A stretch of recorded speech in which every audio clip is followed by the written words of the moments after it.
Hello everyone, I'm back at the Hawthorne Collection at the University of British Columbia for another episode of Ethics and Fishing. In the prior episodes, I've kind of worked step by step through the sequence of the various media that I put out on the topic, and I think that sequence has taken us from an early kind of definition of what I mean by ethics when I talk about it.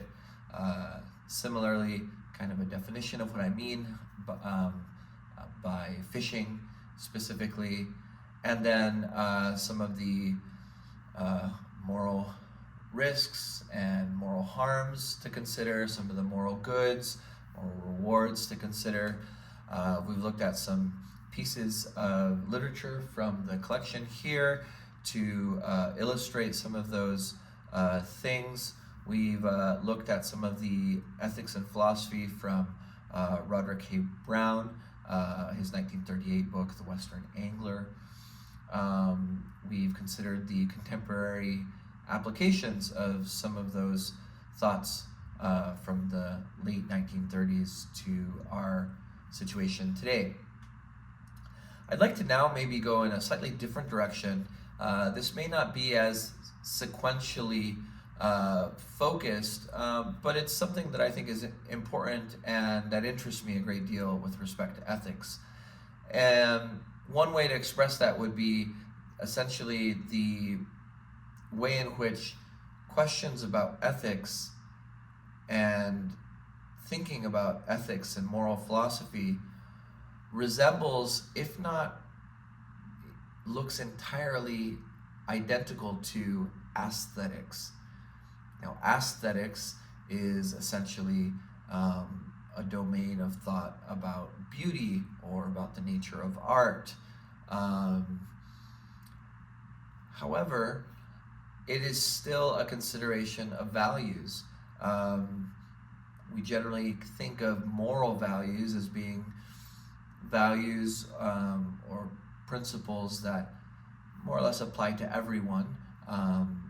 I'm very much a moral realist. I think there are real moral claims we can make, and in some cases you can be right or wrong about them.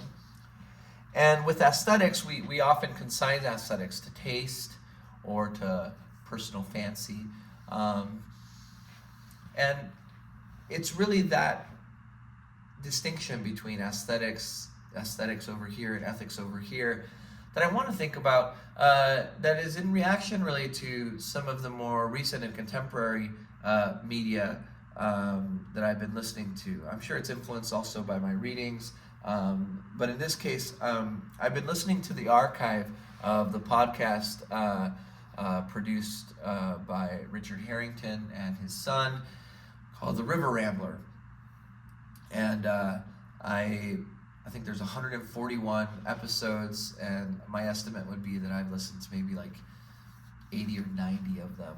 I think I'm over halfway, maybe even more than that. I really enjoyed the most recent episode with, I believe, Nick Carroll, because it was a very impassioned case for the moral excellence of fishing for steelhead with skated or waking dry flies, sparsely tied muddlers, grease line style flies. And Carol invariably made his argument with a great deal of passion, but also with a sense that there was something more than an aesthetical priority in his passion, but that there was even something like a moral imperative to it. Now, contrasting that from another guest, I think he's been on the show twice now, Adrian Cortes, who Carol really extolled as kind of, a living legend. Cortes's approach with respect to basically the exact same techniques is still passionate, but with a sense of self-deprecating humor, keeping things restricted to his own personal tastes and fancies, trying to be very clear that it makes no demands upon other people's fishing. Harrington, as an interviewer, is an interesting kind of middle figure, because he as well does not identify with either Karol or Cortes's complete and total dedication to waking flies for steelhead, but he does seem to recognize both the personal aesthetical choices of Cortes and, I felt, and I could be wrong, the almost moral imperative communicated by Karol. In some moments of the interview, Karol referred to things like magic, and it veered almost close to something like mysticism or a certain spiritual sense. And I think that Harrington showed some affinity with that. I find this fascinating. In some sense, it's for me a little bit more engrossing than the more maybe plodding through moral harms and moral goods discourse we had before. And I guess the basic question is there something about particular ways of fishing that, while still remaining within the realm of sport or leisure, carries a higher degree of moral excellence?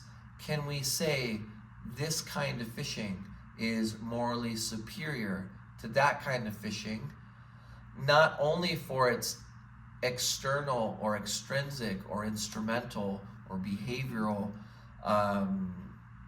elements, but even for its intrinsic aesthetic qualities? Likewise, perhaps a more rational way to make that argument is, if we take into consideration the aesthetic dimension to fly fishing for steelhead, does that sort of yield a kind of behavior, a kind of tools and technology and tackle and methods that promote the kinds of moral goods and avoid the kind of moral harms we want to consider? This can be said in a very practical fish management sense.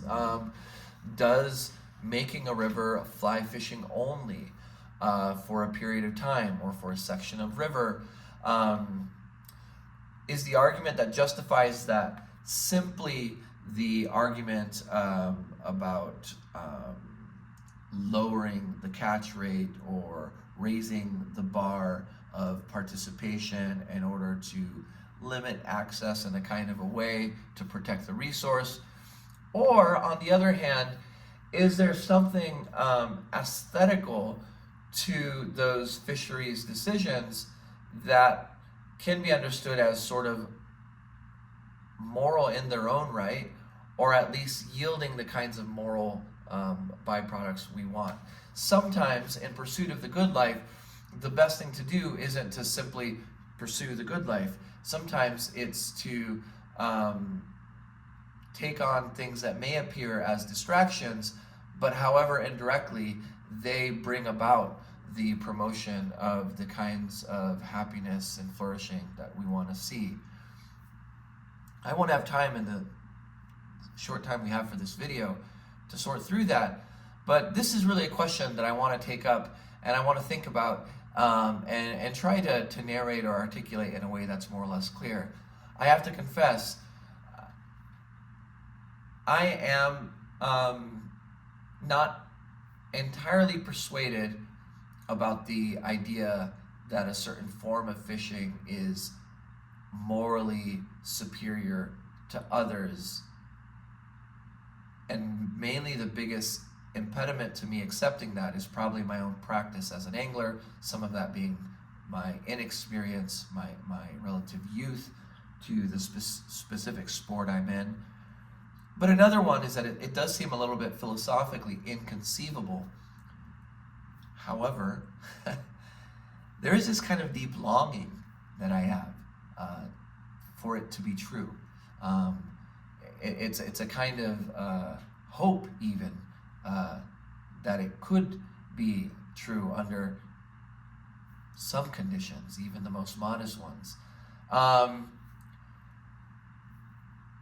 I think they're, more rationally speaking, are probably very compelling reasons to pretend even as if it were true for the sake of the byproducts or the things it would yield in the form of minimizing harms and promoting goods. For instance, people concerned with conservation, more broadly speaking, I think are generally convinced by the argument that anglers and hunters who are doing things in the right way, I would argue, using not only moral principles but also some sense of aesthetic principles and integrity, promote more conservation goods, contribute more money, pick up more trash, that kind of stuff, than people who are disengaged or not engaged with the resource in any way possible. But yeah, I'm fairly torn. On the one hand, one side of me wants to say that I think Cortes is right to limit his approach to fly fishing to a personal aesthetical choice that makes no demands, moral or otherwise, on other people. Yet on the other hand, I am really quite struck by Karol's passionate sensibility that really believes that fishing with a dry line and a dry waking or skating fly for steelhead is aesthetically and morally superior to other forms of it. Again, I think I don't think it takes a lot to maybe moderate that slightly, but I really do think there is something important, morally important and significant about that position as well. Cortes has taken a position that I think is more defensible, rationally speaking. But Karol's almost irrational passion is equally, if not even more, compelling for me to think about morally. And so this is a bit of a departure perhaps from where we've been, but I hope it at least introduces both the distinction between ethical and aesthetic considerations, but also the way in which those kind of containers kind of leak into each other and raise a whole nother different kinds of sets of problems, and also some different approaches as we've seen in the contemporary figures that I've mentioned today. And I'll probably keep thinking about that for at least the next episode and maybe a few more after that, but I would love to hear your feedback and see what you think about it as well. And who knows, maybe we hear from any one of these characters in the comments or otherwise. At any rate, I wish you all the best. It's been a tough month for me fishing-wise. I've mostly been on the Vice and on the pond, but I do believe I will be back on the water next week, and I can't wait.